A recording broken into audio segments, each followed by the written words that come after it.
Thank you so much to Alan Madden, Uncle Alan, for welcoming us to country. I think welcome to country, when you look at some of the recent public discussion, it's so easy to forget what a generous thing it is. You think of all the things that could be said, and time after time the words we hear are welcome. It's an extraordinary act of generosity. And we find similar generosity in the Uluru Statement from the Heart, a generous extension to walk together to the rest of the nation. And I'm very pleased to be here before you as a member of a government that is part of wanting to walk that walk with the rest of Australia with a generous response in the referendum later this year.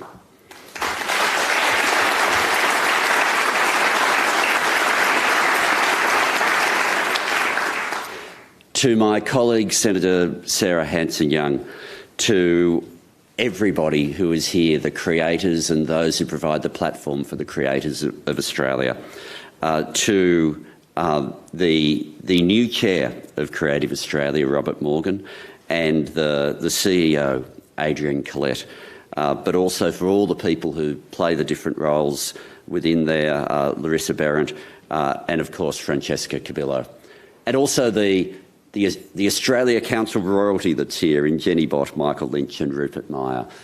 What we start today is only possible because of the foundations that were already built.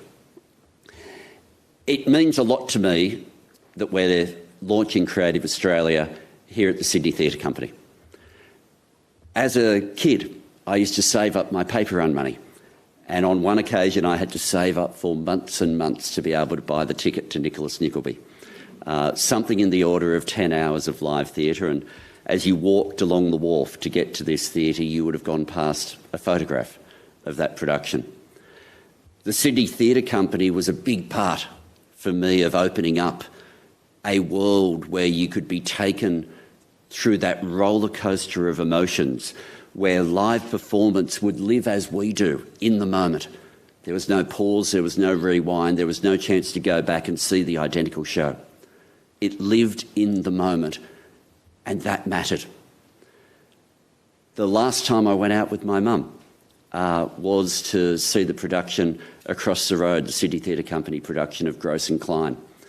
And more than 10 years ago now, and we went through all the emotions of Kate Blanchett's extraordinary performance there together.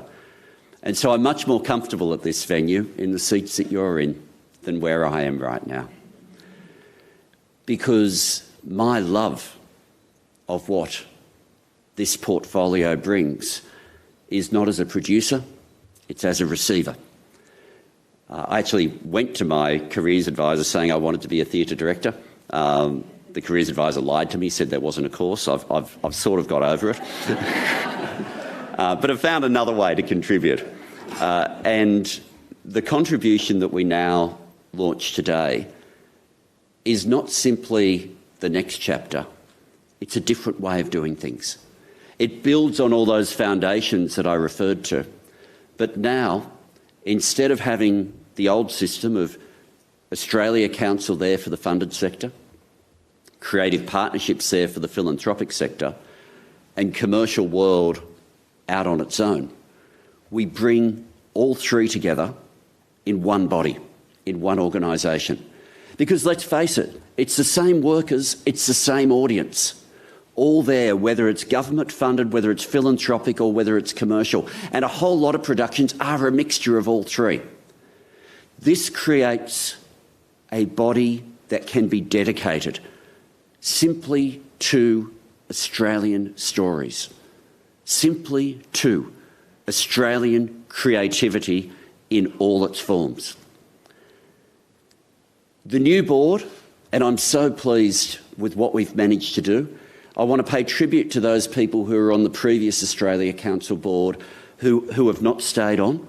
We've managed to keep roughly half, but in producing a new board, we had to make some difficult decisions, and none of it is a reflection in any way on those who haven't stayed on with the new board, and I'm deeply grateful for their service to the arts in Australia.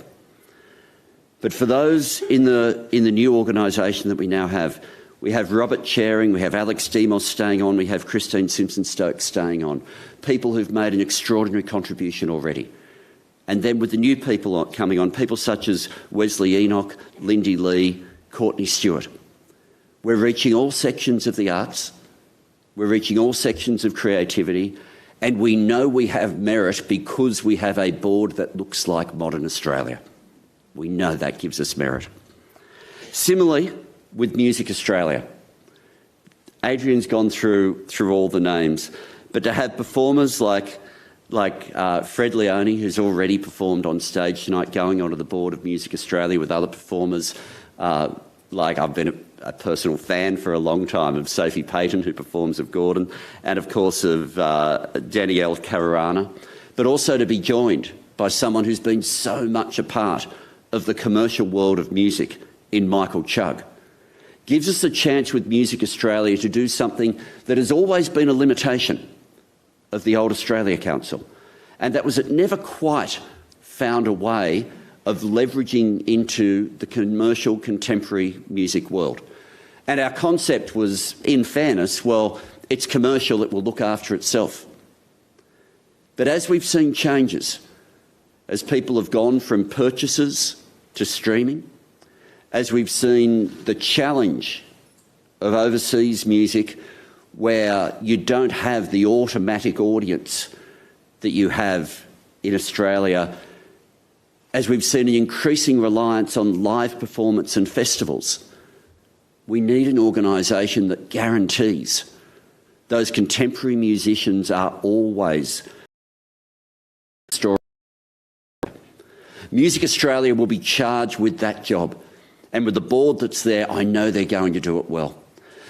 But the music industry was also the industry where some brave performers, including Dina Lynch, who helped us with the work on Revive, made clear that the workplaces that were telling tough stories were also often being unacceptably tough workplaces and unsafe workplaces. And this is why it was important for us to, and for me personally, to depart from what had always been the way I'd advocated for the portfolio. I used to get handed notes when I was first Arts Minister 10 years ago, and the notes, if I was opening a visual art exhibition, would take me through, and I remember one of these at the National Gallery, it took me through the complexities of the insurance between us and the overseas gallery, the Tate, to get the works over here. The value of the tourism that would come to Canberra as a result, the number of people we expected to visit, the total value of the collection. And I remember saying, but am I allowed to talk about the art? Like, is that allowed to be part of it? And got to a point where I figured if the Arts Minister needs to rely on the economics, then we may as well give up. What I then saw during the pandemic was a realisation that for some people, because the work of artists brings so much joy, because the work of artists touches our hearts so deeply, that somehow we would not consider this a real industry or consider people in real jobs. And so I understand now we need to make the economic case too.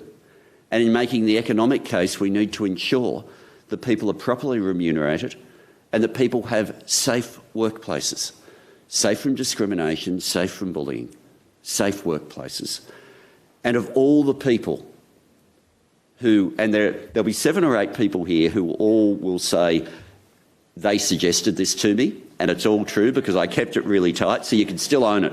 But the one name that kept coming up for creative workplaces was, do you think you can get Kate Jenkins to chair? And the credibility and authority that comes to creative workplaces by it being chaired by the individual who was responsible for the Respect at Work report, I think can give everybody hope that we are serious now about delivering safe, proper workplaces for arts workers in Australia.